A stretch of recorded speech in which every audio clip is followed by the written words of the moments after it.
मरीज़ हमारे पास नाइजीरिया से आया था और इसने हमें पहले वहाँ से कुछ प्रश्न भेजे थे मेल ज़रिए कि इसे कैंसर प्रोस्टेट हो चुका है और इस स्टेज की बीमारी है, इसमें क्या क्या उसके लिए ट्रीटमेंट के उपचार के क्या क्या तरीके हैं। हमने उसको उसी का रिप्लाई भेजा था जिसमें कि हमने बताया था उसे कि ये बीमारी उसकी जो बीमारी है अभी स्टेज 2 में है और उसी के हिसाब से उसको हाइफू की ट्रीटमेंट सबसे उचित रहेगी उसके लिए, जिसके लिए हमने उसको यहाँ पर बुलाया था। ये पेशेंट हमारे पास स्टेज 2 प्रोस्टेट कैंसर के साथ आया है। देखिए, इस तकनीक में हम अल्ट्रासाउंड प्रोब लैट्रिन के रास्ते से इस्तेमाल करते हैं जो कि प्रोस्टेट की ग्रंथि को भस्म करता है और किसी किस्म के खून या किसी किस्म के ब्लड ट्रांसफ्यूजन की ज़रूरत नहीं पड़ती है। इसमें कोई चीरा नहीं लगता है, कोई दूरबीन का इलाज नहीं होता है, कोई लेज़र के इलाज की ज़रूरत नहीं होती है। केवल किरणों के ज़रिए प्रोस्टेट की ग्रंथि को भस्म कर दिया जाता है, कैंसर की ग्रंथि को भस्म कर दिया जाता है। देखिए, हाइफू जो टेक्निक है इसका फुल फॉर्म है हाई इंटेंसिटी फोकस्ड अल्ट्रासाउंड, यानी कि इसमें अल्ट्रासाउंड की किरणें इस्तेमाल की जाती हैं जिनको कि बहुत भारी क्षमता में इस्तेमाल किया जाता है, हाई इंटेंसिटी में इस्तेमाल किया जाता है ताकि वो गर्मी पैदा करें। इस गर्मी से वो प्रोस्टेट ग्लैंड को पूरी तरह से भस्म कर देती हैं। देखिए, लक्षण प्रोस्टेट कैंसर के कई बार बहुत ज़्यादा नहीं होते हैं। पेशाब की मामूली तकलीफ़ होती है, लोगों को बार बार पेशाब आना या पेशाब संबंधित जैसे पेशाब की धार कमज़ोर हो जाना या पेशाब में ज़ोर लगाना पड़ना, पेशाब के लिए बार बार रात को उठना, ऐसी दिक्कतें पेशाब में आ सकती हैं। ये अर्ली प्रोस्टेट कैंसर के साइंस होते हैं। देखिए, प्रोस्टेट कैंसर एक प्रोस्टेट ग्लैंड का कैंसर है। प्रोस्टेट ग्लैंड मर्दों में होता है। ये एक एक्सेसरी रिप्रोडक्टिव ऑर्गन है और इसका जो मेन काम होता है वो रिप्रोडक्शन से संबंधित होता है। और प्रोस्टेट ग्लैंड के कैंसर आम तौर पर बड़ी उम्र में ही पाया जाता है, छोटी उम्र में ये चीज़ हम नहीं पाते हैं। आम तौर पर 50-60 की उम्र के बाद हम प्रोस्टेट कैंसर पाते हैं। देखिए, प्रोस्टेट कैंसर 4 स्टेज का होता है और जो अर्ली स्टेजेस होते हैं 1 या 2, इसमें सर्जिकल या फिर इस प्रकार के जैसे कि हाइफू जो कि बहुत आधुनिक उपचार है, इस प्रकार के उपचार किए जाते हैं। और एडवांस स्टेज में इसमें हार्मोनल थेरेपी या रेडिएशन थेरेपी भी इस्तेमाल की जा सकती है।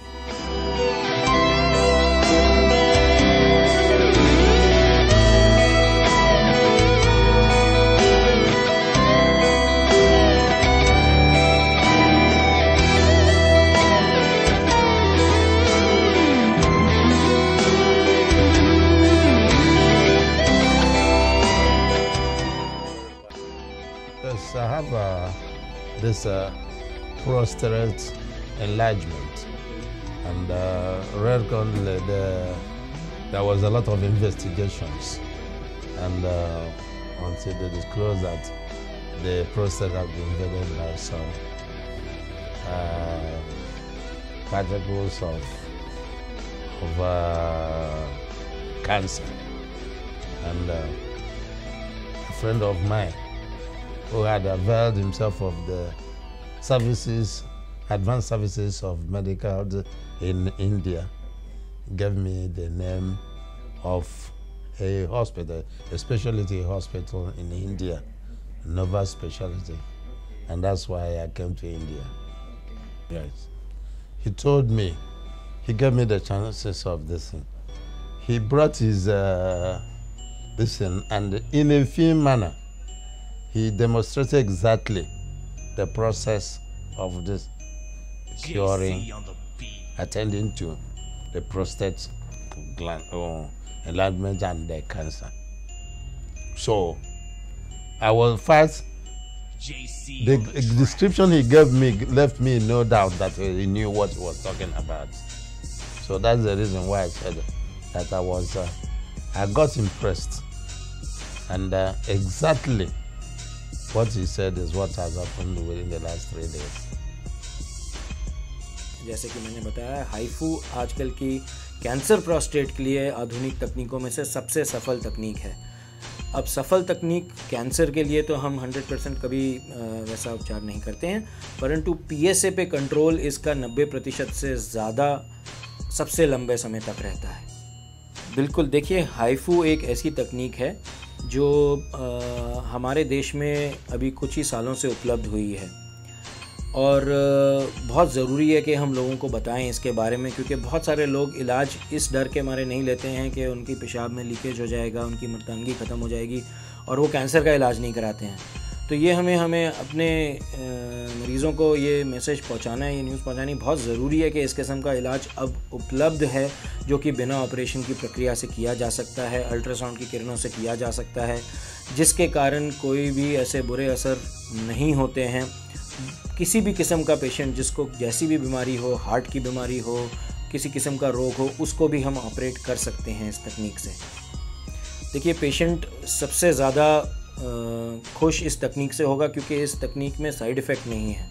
हम रिस्क से रिस्क यानी कि जो जोखम से जोखम वाला पेशेंट है उसको इस तकनीक का इलाज दे सकते हैं और इस किसी किस्म के जोखम के बिना कि उसको कोई तकलीफ़ नहीं होगी। I was before the surgery, I was feeling down-spirited how I could get well, whether it was possible or what was possible. So, but the conviction started when actually there was a set series of tests and attention that made me feel that it left me no doubt that I'll get a very good attention before the surgery. Certainly, the message now is that the Indian government should give help and aid to such a young man because his services now is giving an international reputation to India. And it will also help in gross domestic income of the Indian government. Because right now, as I'm here now, about 5 or 6 of my friends who have the same problem have already telephoned me that as soon as I get back to see me, many of them will be heading to India. And there's no other place they will go than the Nova specialty. So that I think he's making his contribution to the image of India, to the national gross income of India too.